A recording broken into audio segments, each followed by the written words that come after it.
retour au Centre Laval à Québec. Place au deuxième match de la catégorie junior. Donc, ce sera le total des deux matchs, comme je le disais avant la pause, qui va déterminer l'équipe gagnante. 7 quilles de priorité pour le duo Samuel et Joanie jusqu'à présent. Vous remarquez en ma compagnie pour ce deuxième match, Jean-François Consigny. Jean-François, bienvenue. Bonjour. Donc, Jean-François qui est le responsable de Production JFC, qui est un des partenaires principaux ici à l'émission Les Stars de Laval cette année. Alors, Jean-François, rapidement, Production JFC, ça a parti comment? C'était venu de où? Ça a parti avec le Météor Show en 2005. C'est un producteur de Montréal qui faisait un show, un spectacle de quilles dans un aréna. Puis je me suis impliqué avec lui pour essayer de réduire ses coûts. Donc, le Météor Show est une compétition regroupant tous les joueurs, les meilleurs joueurs de quilles. Oui, exactement. Dans la province de Québec. C'est ça, c'était des qualifications qui se passaient dans son salon et de là, les meilleurs s'en allaient au Météor Show pour déterminer le gagnant. Excellent. Donc, on va voir rapidement Samuel qui va être en relève.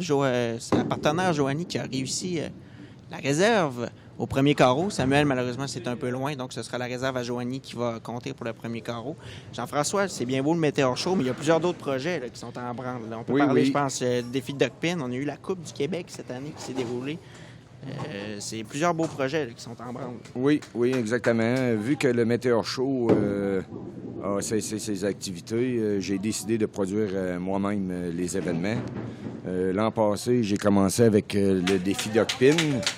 C'est une quille qu'on ne joue pas ici au Québec. C'est ça, c'est différent. Là. Oui, c'est très différent. Normalement, juste en Ontario et aux États-Unis. Oui, principalement dans le coin de Boston, Maryland, Rhode Island, dans ce coin-là. C'est une petite quille comme nous, sauf qu'il n'y a pas de caoutchouc après. Ça rebondit comme des gros. Oui, pour y avoir participé, là, ça rebondit beaucoup. C'est plaisant à jouer. Et pour les joueurs, souvent, qui vont dire que les quilles version, comme on connaît, c'est rendu trop facile. Alors, on les invite à aller tenter leur chance cette année au défi de Duckpin. Le plus haut simple l'année dernière, c'est quoi? 160, 156, si je me souviens bien. Là, pour ceux qui trouvent ça trop facile, sans jouer 156, vous allez voir, il n'y a rien de facile dans le Duckpin. Ah non, il va en avoir pour leur argent. Oui, pour avoir moyen de tenter ma chance. C'est des carreaux de 3 boules et souvent les 3 boules servent. Oui, les 3 boules, je m'en suis servi souvent, je peux vous le dire. Alors, on vient de voir Marc-Olivier qui vient de réussir un abat.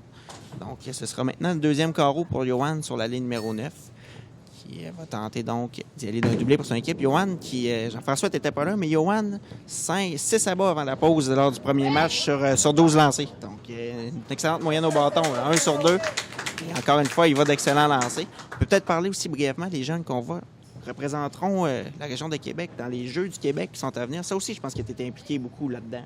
Oui, je suis instructeur de l'équipe de la capitale nationale et j'ai 2 participants qui sont ici sur les allées. Là. J'ai Marc-Olivier qui fait partie de l'équipe et Joanie aussi. Oui, on aura la chance de les voir. Les dates, fin juillet? Les dates, oui, c'est du 27 au 30 juillet, Salon de quilles du Vanier. Qui est situé ici à Québec. Oui, ici à Québec, tout près de Toyota, juste en arrière. C'est la relève de demain. C'est magnifique de les voir jouer. L'ambiance est incroyable. Ah oui, l'ambiance, vraiment, je suggère fortement à tout le monde d'aller prendre exemple sur les jeunes, sur l'ambiance. Tout le monde s'encourage, tout le monde s'applaudit. Tout le monde est fier, aussi content de participer, je pense, à ce genre de des chansons, on a toutes sortes de choses. Oui. Donc, Joanie, maintenant, qui va s'exécuter sur la ligne numéro 8, qui va pour le deuxième carreau de son équipe. Ça semble bon. Oui, ça va. Jean-François, on peut le voir. Pas besoin de lancer très fort là, pour que les quilles tombent non plus. Non, c'est vraiment pas la force qui fait que on a des bons résultats. C'est plus la précision. Exactement. Il faut dire que Jean-François, tout comme moi d'ailleurs, on aura la chance de s'affronter un peu plus tard dans la série, match, dans 2 semaines, avec Patrick Mignot qui sera le 3e compétiteur de notre match. Ce sera dans la catégorie élite. Alors, c'est Joanie qui est allée de son 3e carreau. Un autre bon lancer pour Joanie. Seulement la quille 8 qui demeure en place. Joanie, lors du premier match sur les réserves d'une quille, n'en a pas manqué une seule. Donc, on la voit qui se place bien à droite de l'allée et qui laisse vraiment l'allée apporter la boule sur la quille du côté gauche et c'est très bien exécuté. On voit qu'elle a un bon instructeur. Oui, tout à fait. Bon instructeur. Et là, c'est Samuel qui va tenter de réussir le doublé pour son équipe. Je rappelle que le duo Samuel-Joanie, 7 quilles de priorité sur le duo Marc-Olivier-Johan après un match. Ça s'est terminé 237 à 230 dans le premier match. Et Samuel qui réussit là-bas. Donc, pour ce match-ci, conserve l'écart à 10 quilles seulement, potentiellement.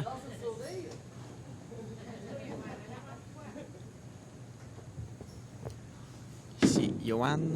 Jean-François, rapidement. Tu as commencé à jouer au hockey, ça fait longtemps, si je ne me trompe pas. Oui, j'ai joué à 11-12 ans. Et il y a eu un petit vide dans ma carrière. Après ça, j'ai recommencé à l'âge de 18 ans, puis jusqu'à aujourd'hui. Et pour les gens à la maison, ce qui me fascine de toi, Jean-François, c'est ta passion pour les quilles. Et il faut dire aux gens à la maison que tu entreposes toi-même dans ton garage tes propres allées, 4 allées, avec les planteurs. Donc, pour les sortir à l'occasion, c'est ce qui sert pour le défi Dogpin, c'est ce qui sert pour la Coupe du Québec. Exactement. Et c'est ça, cette année, on a rajouté un volet qui était la Coupe du Québec Normandin. Très belle participation. Oui, on invite les gens à aller voir sur Internet, là, majoritairement sur YouTube, là, les vidéos qui ont été produites. Je pense que ça va donner le goût aux gens d'assister aux éditions futures. Vraiment, l'ambiance pour y avoir participé, tout comme toi, était incroyable lors de cette fin de semaine. On espère. Donc, Marc-Olivier qui va tenter d'y aller d'un 4e abat de suite pour son équipe. Johan qui a réussi la réserve. Il avait la quille numéro 9 à récupérer. Donc, Marc-Olivier qui s'est réussi là-bas ici. Améliorera le pointage. Et c'est bon, c'est réussi. 4e abat. Pointage de 60 au 2e carreau. Jean-François, les jeunes qui sont en train de donner un bon cours de quille à ceux qui peuvent être tentés de prendre des petits conseils. Là. Beaucoup d'abats de la part de nos jeunes. Ça revient. Balayage qui s'exécute sur l'allée 8. Balayage qu'on a vu à plusieurs reprises depuis le début de la série, là, lors des 4 premières semaines. Lorsque la boule arrive mince sur l'allée 8, mais qu'elle revient beaucoup dans le triangle, ça donne des abats. Et, profit des joueurs. Ici, un peu loin cette fois-ci, du côté gauche. Jean-François, maintenant on a la Coupe du Québec, on a le défi Dogpin. Est-ce qu'il y a d'autres projets qui mijotent dans ta tête, que tu pourrais tenter? Il y en a. Il y en aura toujours. Oui. Je peux vous donner peut-être un petit scoop, là. Je suis présentement sur un gros projet, un très gros projet. J'ai appelé ça la Ligue nationale de quilles, la LNQ. Si des personnes qui sont intéressées, je veux faire un circuit provincial en équipe de 5. Ça va regrouper un junior 21 ans et moins, une femme, un senior 50 ans et plus et 2 classes ouvertes. Très beau projet. On peut comparer ça peut-être un peu à la Ligue nationale de hockey où on se promènerait partout. Exactement. Dans un premier temps, je veux que ça soit dans la région. Si je vous donne un exemple, là, avant les fêtes, je veux que les équipes se battent dans leur région. Et après les fêtes, c'est les champions de chaque région qui vont se rencontrer pour en venir avec une finale sur les allées du défi Dogpin. C'est un très beau projet. On souhaite que ça se réalise et je pense que l'engouement serait là. Vu l'engouement des dernières années pour le retour de la compétition des petites quilles, je pense que c'était tombé mort pendant quelques temps. Et là, depuis 2 ou 3 ans, je pense que le goût revient aux joueurs là, de compétition. Oui, c'est ça. Puis il faut arriver avec des nouvelles formules. Il faut donner un vent de fraîcheur aux quilles. Là. Oui, je suis entièrement d'accord avec toi. Repartir sur des bases solides, je pense que c'est ce qui va être important. C'est un circuit qui, pour ceux qui connaissent Québec, on a eu le circuit provincial, pas le circuit provincial, le CPQD, Circuit professionnel Québec District, qui a fonctionné pendant plus de 40 ans dans la région de Québec. C'est un peu cette formule-là que je veux amener sur le plan provincial. Ça va être des équipes formées dans le salon. C'est les salons qui veulent participer, là, vous formez votre équipe dans votre salon. Il n'y a pas de joueurs de l'extérieur là-dedans. Là. Et là, pendant ce temps-là, c'est un 6e abat de suite pour l'équipe de Marc-Olivier et Johan. Donc, ils prennent une option là, sur le total des 2 matchs.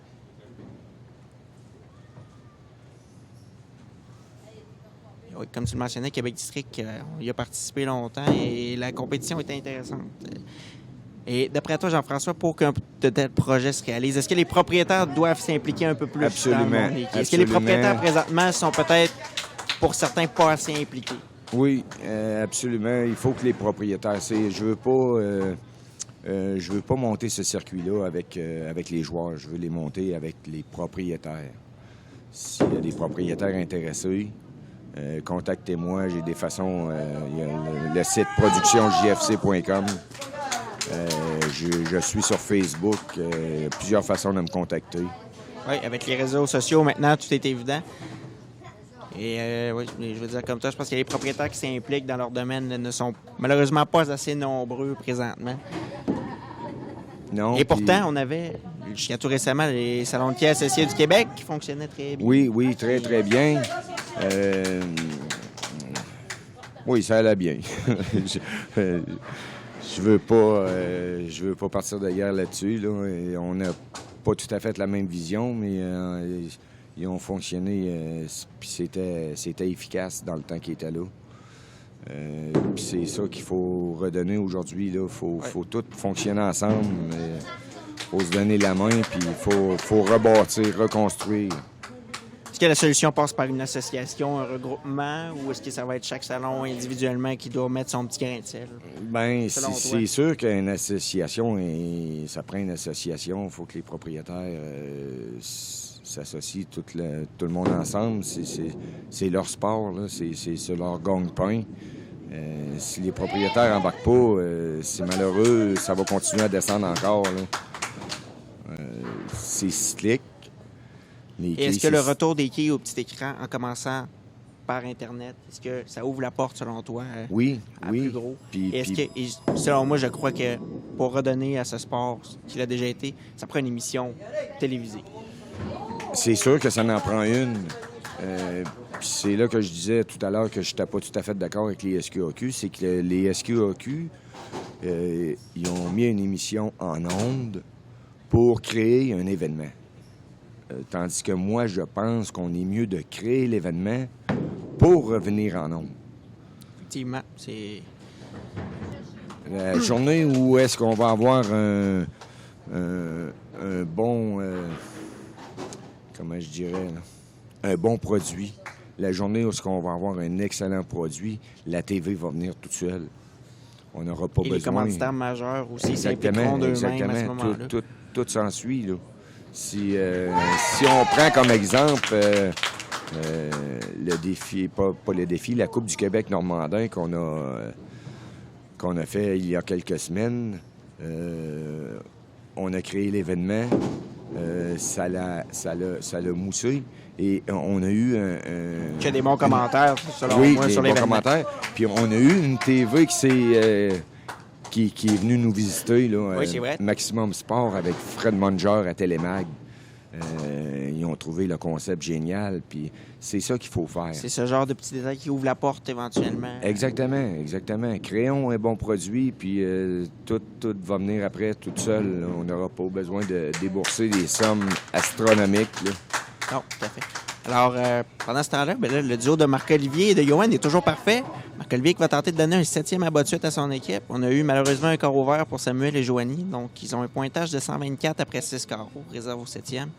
Donc là, Marc-Olivier et Yoann qui peuvent prendre une bonne option sur la victoire au total des 2 matchs. Et un autre bon lancé. 7e abat de suite pour Marc-Olivier.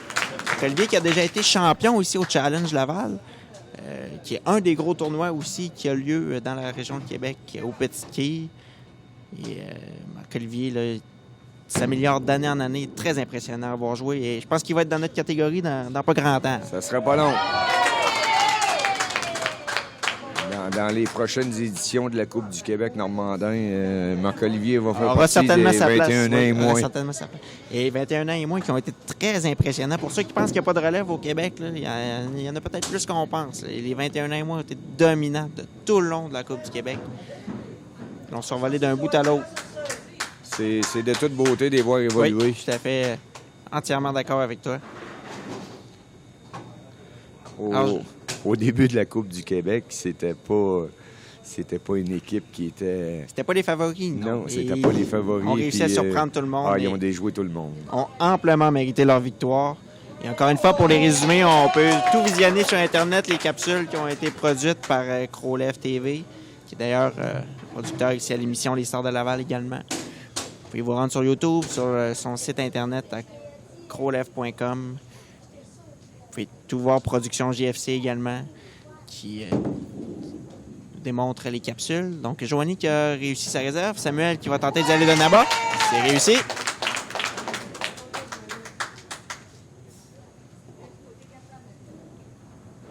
« 144 après 7 carreaux pour le duo de Samuel et Joanie. À bas au 8e carreau, c'est toujours la perfection du côté Marc-Olivier Johan, 8 en 8. Donc, oh, ici, malheureusement, trouvé. La boule qui n'a jamais dévié. Ça, c'est une autre chose, Jean-François. Là, on parle des catégories ici avec antifront et sans antifront. Le jeu des quilles tend aussi vouloir revenir un peu plus complexe. Les années des allées faciles, si je peux m'exprimer ici, ça semble être, les joueurs semblent être un peu tannés, je pense, si on peut le dire ainsi. Je te dirais que pour... qu'est-ce que je tire de la leçon, là, c'est qu'on a, avec les allées faciles, on a perdu tous les quilleurs élites, ou pratiquement tous les quilleurs élites. Ils se sont blasés de ça, là. C'est sûr que pour la majorité, ils ont, disons, plus de plaisir, mais je suis pas convaincu, là. Mais pour les quilleurs élites, de se faire battre par Monsieur Tout-le-Monde ou Madame Tout-le-Monde, c'est pas facile. Puis, c'est parce le niveau de chaque quilleur est plus difficile à évaluer. Oui, exactement. Puis c'est parce qu'on a mis tellement d'heures à être rendu là que quand tu arrives... l'effet contraire est 3-4 fois plus long à obtenir. Oui, c'est ça. Puis c'est décevant. Je me souviens d'une petite anecdote en passant. Un soir que je jouais, puis je tire 7,95 et je suis satisfait quand même de mon pointage. Et la petite madame à côté de moi qui tire une boule à peu près un peu partout et elle tire 879. Disons que mon ego en a mangé un coup. C'est ce qui était injuste, effectivement, à ce niveau-là. Et on parlait des propriétaires qui s'impliquent tantôt. C'est peut-être la solution facile que les propriétaires ont trouvée pour s'impliquer un peu moins dans le salon de quilles, donner un peu moins le goût aux gens de venir jouer sur leurs allées, leur apprendre à jouer aux quilles et les garder motivés. C'est ça. Il y a une autre manière de montrer aux gens puis de monter le pointage, c'est de donner des cours. Mais c'est sûr que c'est plus d'investissement que de mettre un antifront. Un antifront, ça te coûte 100 par allée, puis c'est à vie. C'est rentabilisé assez rapidement. Tandis payer un instructeur, puis... mais c'est pas juste de faire tomber les quilles, c'est l'ambiance aussi qui font ça. L'antifront, il monte pas l'ambiance. Alors là, c'est maintenant 10 abats de suite pour Marc-Olivier et Johan, qui sont toujours parfaits. Ici, Johan un peu mince, malheureusement. C'est un pointage de 8. Donc, Marc-Olivier aura la chance de se lever, réussir 3 abats. Et pour la deuxième fois en 3 ans, réussir une partie parfaite en rencontre junior au meilleur carreau. Johan qui va donc tenter sa réserve. Très bien exécuté. Donc, 288 est maintenant assuré. La victoire est maintenant assurée pour le duo Marc-Olivier et Johan au total des 2 matchs, avec leur pointage de 230 dans le premier match. Il va leur donner un doublé supérieur à 500, ce qui est très, très, très bon. Ici, Marc-Olivier a la chance de répéter son exploit de la première saison. Avec un lancer qui traverse bien du côté droit. Et malheureusement, la quille numéro 8 qui s'est tassée. Donc, ce sera un pointage de 288. Excellente performance.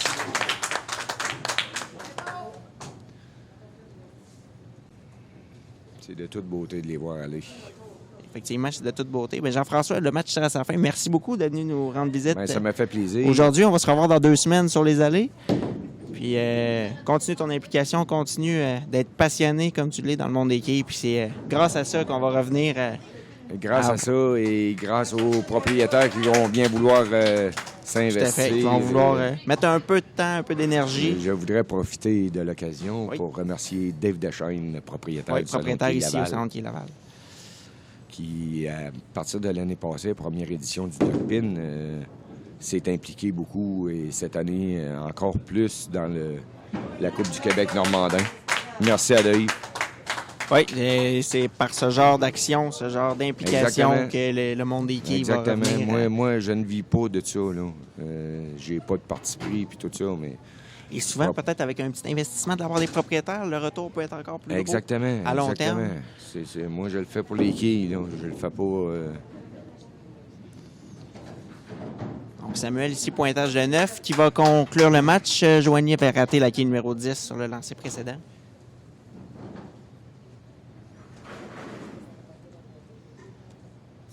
Donc, possibilité de 213 de ce match-ci. Si on rajoute le 237 du premier match, ça ferait quand même 450. Donc, ils n'auront pas à rougir de leur performance. Ils pourront être extrêmement satisfaits. Ils vont ressortir grandis de cette expérience comme à chaque année. C'est la réserve qui est ratée, malheureusement. Donc, ça va donner un pointage final de 201 contre 288 pour Marc-Olivier et Johan. On s'arrête quelques instants. De retour avec la photo finale. Les 4 jeunes qui pourront être bien fiers de leur performance. Donc, demeurez des nôtres.